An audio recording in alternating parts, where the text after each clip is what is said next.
इतनी बड़ी इंसल्ट है कि मुसलमान कंट्री है, उसने हमारे मुंह के ऊपर तमाचा मारा है और सीधा चले गए हैं अपना। सर बहुत खूबसूरत इवेंट रहा भारत में G20 का, कि हम जो टीवी पे देख रहे थे और जो हमारे दोस्तों ने भारत से हमें पिक्चर्स भेजी हैं वो देखकर यकीनन कोई भी ये सोचने पे मजबूर हो जाएगा कि आखिर पाकिस्तान उसका हिस्सा होता तो बहुत ही अच्छा हो जाता, जो नहीं हो पाया। आप बात बताएं, अगर यूएई को बुला रहे हैं, बांग्लादेश को बुला रहे हैं, तो पाकिस्तान भी तो मोदी साहब इतने क्यों नाराज हैं पाकिस्तान से? बात जो सबसे ज्यादा इस वक्त जो नजर आती है, जो काबिल तारीफ है, कि मोदी जी ने चाइना को गिरेबान से पकड़ लिया, इसमें कोई शक नहीं है। सऊदी अरेबिया इस वक्त बहुत खुलकर इंडिया के अंदर पैसा इन्वेस्ट कर रहा है, लेकिन उस इन्वेस्टमेंट की वजह क्या है?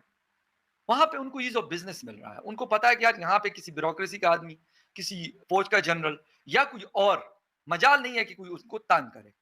सर ये कि हमने अपने आप को उस जगह पे अभी पहुंचाया नहीं है जहाँ पे लोग हमें इनवाइट करें। हो सकता है हर एक को यही लगता हो कि अगर वहां पहुंच गए तो फिर वही पैसे वैसे मांगना शुरू कर देंगे, जो हमारे लीडर्स की आदत है। ब्रिक्स के जरिए, ब्रिक्स की एक्सपेंशन के चक्कर में थे चाइना वाले, वो चाहते थे कि इसके जरिए अपने असर और रसूख को बढ़ाएं। तो G20 में जिस तरीके से अफ्रीकन यूनियन को उन्होंने मेंबरशिप दी है और अफ्रीका से उन्होंने वो मेरा मकसद उनका रास्ता बंद कर दिया तकरीबन। इंडिया जिस तरीके से अपने रिलेशन बेहतर कर रहा है, इंडिया तो पूरी दुनिया का बेताज बादशाह, उसने चांद के ऊपर गाड़ी भेज दी है। तो नमस्कार दोस्तों, जय हिंद। स्वागत है आपका पाकिस्तानी मीडिया जुड़ी एक और फ्रेश और मज़ेदार वीडियो में। तो दोस्तों, G20 बैठक का आयोजन इस साल भारत की राजधानी नई दिल्ली में किया गया। इस दौरान सभी शामिल सदस्यों ने कई मामलों में चर्चा की और अंत में सर्वसहमति के साथ एक घोषणा पत्र भी जारी किया। इसी दौरान बैठक में इस साल के अध्यक्ष भारत, अमेरिका, सऊदी अरब, संयुक्त अरब अमीरात, फ्रांस, जर्मनी, इटली और यूरोपीय संघ ने संयुक्त रूप से एक समझौता ज्ञापन पर सहमति जताते हुए Bharat middle east Europe economic corridor का ऐलान किया है।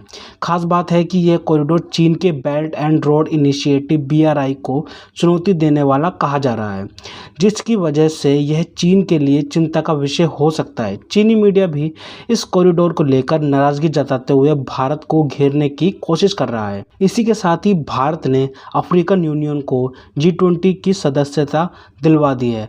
इसी विषय पर पाकिस्तानी मीडिया का जोरदार रिएक्शन आया है। पाकिस्तानी मीडिया अपने डिबेट शोज में चर्चा कर रही है कि भारत ने चीन की गिरेबान पकड़ ली है। भारत ने अफ्रीकन यूनियन को भी G20 की सदस्यता दिलवा दी है। काश मोदी जी पाकिस्तान को भी G20 की सदस्यता दिलवा देते। तो दोस्तों, देखते हैं इस विषय पर पाकिस्तानी मीडिया और क्या बोल रही है अपने डिबेट शोज में, उनका कैसा रिएक्शन है इस टॉपिक पर। तो दोस्तों, ज़्यादा समय बर्बाद ना करते हुए हम शुरू करते हैं इस वेरी इंटरेस्टिंग और मज़ेदार वीडियो को। आप जल्दी से हमारे यूट्यूब चैनल को सब्सक्राइब कर दीजिएगा। सर बहुत खूबसूरत इवेंट रहा भारत में G20 का, कि हम जो टीवी पे देख रहे थे और जो हमारे दोस्तों ने भारत से हमें पिक्चर्स भेजी हैं वो देखकर यकीनन कोई भी ये सोचने पे मजबूर हो जाएगा कि आखिर पाकिस्तान उसका हिस्सा होता तो बहुत ही अच्छा हो जाता, जो नहीं हो पाया। आप कैसे देखते हैं सर इस पूरे इवेंट को? देखिए, मैं सबसे पहले तो मैं इस तनाजर से, पाकिस्तान के हवाले से नहीं, मैं बल्कि दुनिया के तनाजर से देखूंगा, दुनिया की आंख से, इंटरनेशनल लेंस से कोशिश करूंगा। पहले तो उस तनाजर से देखूंगा और फिर उसके बाद पाकिस्तान की भी आखिर में बात करते हैं। अल्टीमेटली मैं भी पाकिस्तानी अमेरिकन हूँ, आप भी पाकिस्तान में बैठी हैं। लेकिन मैं जो एक बात जो सबसे ज्यादा इस वक्त जो नजर आती है, जो काबिल तारीफ है, कि मोदी जी ने चाइना को गिरेबान से पकड़ लिया, इसमें कोई शक नहीं है। वो किस तरह पकड़ा है, मैं ये बताना चाहूंगा। ब्रिक्स के जरिए, ब्रिक्स की एक्सपेंशन के चक्कर में थे चाइना वाले, वो चाहते थे कि इसके जरिए अपने असर और रसूख को बढ़ाएं। तो G20 में जिस तरीके से अफ्रीकन यूनियन को उन्होंने मेंबरशिप दी है और अफ्रीका से उन्होंने वो मेरा मकसद उनका रास्ता बंद कर दिया तकरीबन। अफ्रीकन यूनियन में तो बहुत ज्यादा ममालिक आते हैं। पहली बात तो ये अर्ज करूंगा। दूसरी बात ये है कि जो उन्होंने सबसे ज्यादा जो धचका दिया है चाइना को, वो BRI, belt and road initiative, CPEC, जो पाकिस्तान के हवाले से, उसको धचका सबसे बड़ा दिया गया है। जो एक प्रोजेक्ट इंट्रोड्यूस किया गया है, लॉन्च किया गया है, शिपिंग और ट्रेन का प्रोजेक्ट, वो BRI इनिशिएटिव से बहुत बड़ा है।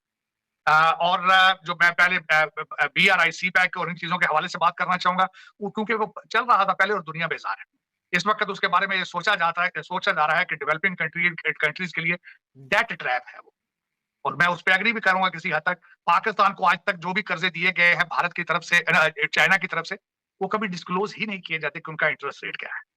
दूसरा, उसकी सबसे बड़ी मिसाल है कि चाइना की दोस्ती से श्रीलंका बैंकरप्ट हो चुका है। तीसरी बात ये कहूंगा, इटली जो है वो इससे BRI से निकलता नजर आता है। और उस दूसरी तरफ जो इन्होंने प्रोजेक्ट इंट्रोड्यूस कराया है उसके बारे में बताना चाहूंगा कि उसके जो मेन किरदार कौन कौन से हैं।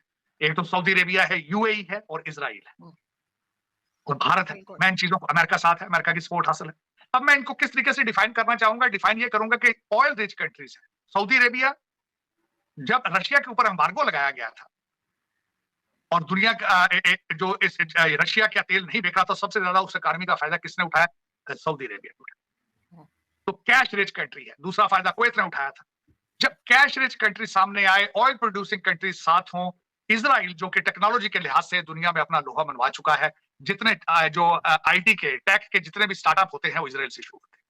दूसरी टेक्नोलॉजी जो है वो अमेरिका के पास है, भारत के पास यूथ है और आईटी में मोनोपोली है उनकी, इंफॉर्मेशन टेक्नोलॉजी। ये सारी चीजें जब सामने आएंगी तो चाइना किस तरह मुकाबला कर सकेगा, दुनिया किस तरह इसको रोकेगी आगे, इस तरक्की को आगे निकल के जाते हैं। ग्लोबल साउथ का मोदी जी ने नारा लगाया, ग्लोबल साउथ का टोटल इस वक्त वेस्टर्न सिविलाइजेशन चाहती थी कि इसको G20 को मोड़ तोड़ के यूक्रेन की तरफ ले जाए, लेकिन फाइनल स्टेटमेंट में अंदर यूक्रेन का नाम नहीं लिया गया। वहां पे सिर्फ इकोनॉमिक ग्रोथ। मोदी साहब जो इसके टोन सेट करके आए थे जकार्ता में कि कोविड-19 के बाद अगला न्यू वर्ल्ड ऑर्डर जो है वो ग्लोबल साउथ का होगा, अगली सेंचुरी एशिया की है। तो उन्होंने उस पर अपना साबित कदम रहे हैं। मैं समझता हूँ कि जिस तरीके से उन्होंने चाइना को घेरा डाल लिया है, चाइना का वहां से निकलना मुश्किल है। चाइना की इकोनॉमी इस वक्त वैसे ही स्लगिश है। कोविड-19 के बाद आरजू उनका सप्लाई चेन रिस्टोर हो ही नहीं सका। इस वक्त दुनिया की बड़ी बड़ी कंपनी जो है वहां से निकल कर या तो वियतनाम, मलेशिया, बांग्लादेश और वो भारत में आ रही, तो उन परेशान है। चाइना वैसे भी रियल एस्टेट की मार्केट उनकी डाउन है, फाइनेंशियल क्राइसिस है और मैं समझता हूं कि अगर इसमें मोमेंटम जो है इस वक्त, जो मोदी जी ने जो अपने प्लान इंट्रोड्यूस कराए, जो G20 की लीडरशिप है, जिस तरीके से पूरे साल से मोदी जी इस पे अपनी डिप्लोमेसी पे काम कर रहे हैं, अगर इसमें मोमेंटम कायम रखा उन्होंने तो ये बिल्कुल बात सच होगी कि अगली सेंचुरी भारत की या ग्लोबल साउथ की सेंचुरी होगी। बात बताएं, अगर यूएई को बुला रहे हैं, बांग्लादेश को बुला रहे हैं, तो पाकिस्तान भी, तो मोदी साहब इतने क्यों नाराज हैं पाकिस्तान से? बुलाते एक ऐसे जस्ट एक गुडविल जेस्चर, एक पत्ता फेंकते, लोगों को कहते आओ देखो इंडिया बदल गया भाई, पाकिस्तान भी जाता एज ए, और ये पाकिस्तान के लिए मुश्किल हो जाता ये फैसला करना। आपको नहीं लगता कि ये एक अच्छा तरीका होता है, या आपको समझ नहीं है कि मोदी साहब पसंद नहीं करते इतना पाकिस्तान को? नहीं सर, मुझे नहीं लगता कि कोई पीएम मोदी को कोई प्रॉब्लम है, लेकिन बात सर ये कि हमने अपने आप को उस जगह पे अभी पहुंचाया नहीं है जहाँ पे लोग हमें इनवाइट करें। हो सकता है हर एक को यही लगता हो कि अगर वहां पहुंच गए तो फिर वही पैसे वैसे मांगना शुरू कर देंगे, जो हमारे लीडर्स की आदत है, और मीटिंग फिक्स कर लेते हैं कि चलो कुछ इनसे भी मांग लेते हैं। बहुत से ऐसे लोग हैं जिनको मिलते ही नहीं, वो वहां पे मिल जाते, तो हो सकता है वहां पे कुछ उनको टोपी पहनाने की कोशिश करते, तो इस वजह से भी हो सकता है ना बुलाया हो। और दूसरी बात ये कि हम इतने इंपॉर्टेंट है नहीं, हमने अपनी हालत खुद ऐसी कर ली है। अगर हम अपनी इकोनॉमी पे काम कर रहे होते, हमने यहाँ से टेररिज्म और ये सारी चीजें कंट्रोल की होती और हम किसी काबिल होते, किसी को हमारी जरूरत होती तो हमें बुलाएगा ना। किसी को हमारी जरूरत ही नहीं है तो हमें क्यों बुलाएगा? हमसे किस लिए वो बात करेंगे? हमारे पास ऐसा क्या है जो हम उनको दे सकते हैं? हमारे पास ऐसे कोई एडवाइस भी नहीं है जो हम उनको दे सकते हैं। हम यहाँ से कुछ भी, हमारे पास कोई चीज अनफॉर्चुनेटली ऑफर करने के लिए है ही नहीं। हाँ, 2-4 वो टेररिस्ट हैं जो हमने रखे हुए हैं, वो अगर दे दें तो और बात है, लेकिन वो भी देने को हम तैयार नहीं है, तो वो हमें किस लिए बुलाएंगे? इंडिया की बात नहीं है, कोई दूसरी कंट्री भी हमसे मिलने में इंटरेस्टेड नहीं है। आपने देखा ही कि बात की गई कि जी सऊदी अरब के जो है MPS वो आएंगे और कई बातें और कहा गया, फलाने आ रही, ये आ रही, वो इन्वेस्टमेंट आ रही है, कुछ अभी तक हुआ नहीं है, सिर्फ बातें ही बातें। तो जाहिर हमने अपनी हालत खुद ऐसी की।